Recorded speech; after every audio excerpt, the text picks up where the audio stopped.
Jason Garrett has finally received his pink slip. And read the headline after the bumper. Don't be cornering me. Hold up. Time. You gotta help me with that corner shit. What's up, kinfolk? It's RJ Young. I am not on a step mill. Consider hitting the like and subscribe button because I upload a video every single day. It's always college football related, sports related. We have a good time. And today, need to talk about Lincoln Riley ain't going to be the Dallas Cowboys head coach, all right? I understand there's lots of Dallas Cowboys fans out there who would like to have the most innovative mind in offensive football working today. And you might say, hey, look, didn't he just lose his 5-star 2021 quarterback to a reopening of recruitment? Because decommitment just isn't in the dictionary, and I really need to remove it from my vocabulary, but a lot of people understand what that word, that made-up word means, but we will say reopening recruitment. Brock Vandagriff was, at one point, number one player in the 2021 class. He's going to stay inside that top five. He's probably going to fluctuate. Really great quarterback out of Prince Avenue Christian, the son of a high school football coach in Georgia.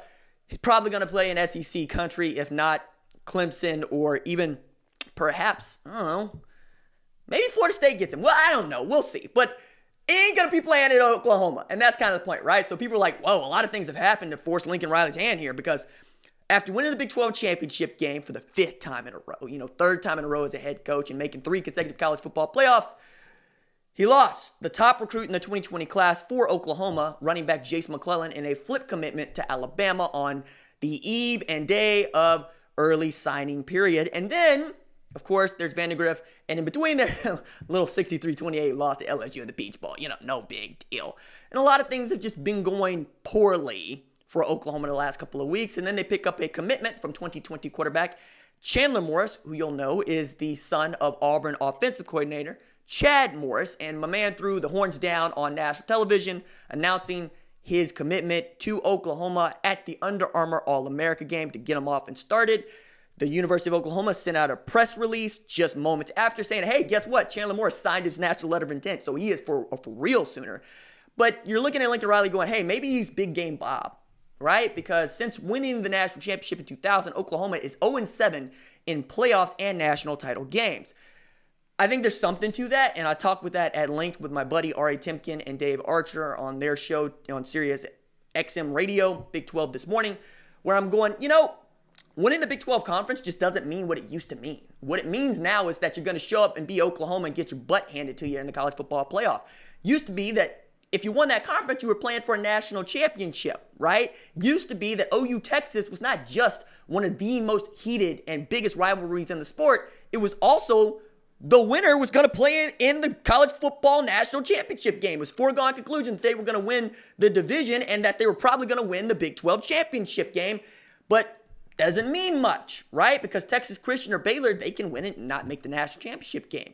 That's what people think about this league. So you're saying maybe Lincoln Riley wants a new challenge. Maybe Lincoln Riley just thinks he wants to test the NFL waters like Nick Saban did, or like Steve Spurrier did, or insert your favorite head college football coach into this, right? Cliff Kingsbury failed up. People forget this. It just happened like a year ago, but he failed up into this job. He got fired from Texas Tech, was going to take the offensive coordinator job at USC, was an offensive coordinator there for just a month, and then Arizona said, hey, we'd like to know about this air raid thing. Would you want to run it? And he's like, as an NFL head coach, heck yeah, I would like to do that. Because guess what?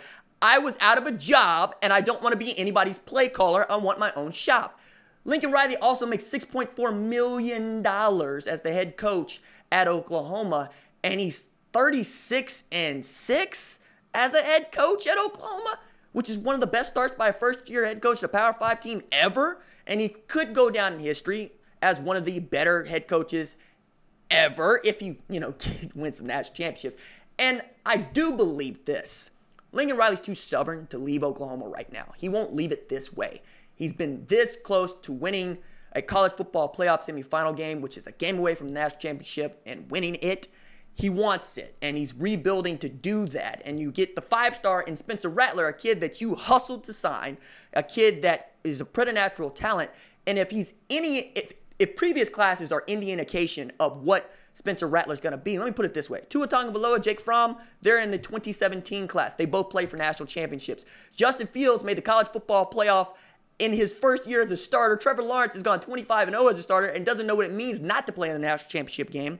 And Bo Nix beat Alabama, top 5 Alabama, in his first year as a starter. And Spencer Rattler's rated higher than Bo Nix as the number 1 quarterback in the 2019 class, the consensus number 1 quarterback. So Lincoln Riley ain't getting ready to leave that, as he's finally got a kid that he recruited, that he loves, that he knows can run it. Because remember, he recruited Austin Kendall, and that didn't work out. He recruited Jalen Hurts to start over him. Austin Kendall went to Porto, West Virginia, where it didn't necessarily go to plan.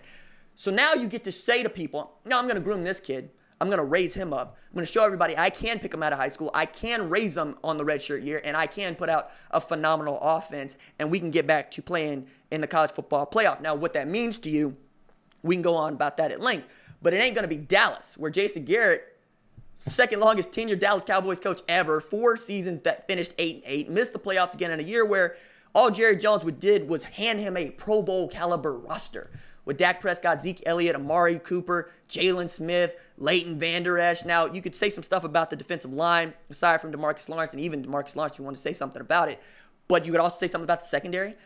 Point is, there are tools there, and people are like, you know what, it's the Dallas Cowboys. Yeah, but it's also Jerry Jones, and Jerry Jones is going to be the general manager, and I get that Stevens pulls a lot of the strings, but I don't really want to work for Jerry Jones, and I know a lot of people don't want to work for Jerry Jones. If I was out for the job at Dallas, I'd take it because I'd take the contract and be like, yeah, Jerry's going to tell me what to do. Take my money, and then I'm going to retire. That's what I would do. And I don't think Lincoln Riley wants to do that. I also know that he's a college football coach, and the idea that college is somehow lesser than the NFL for head coaches is farcical. I mean, Dabo Swinney makes over $9 million, right?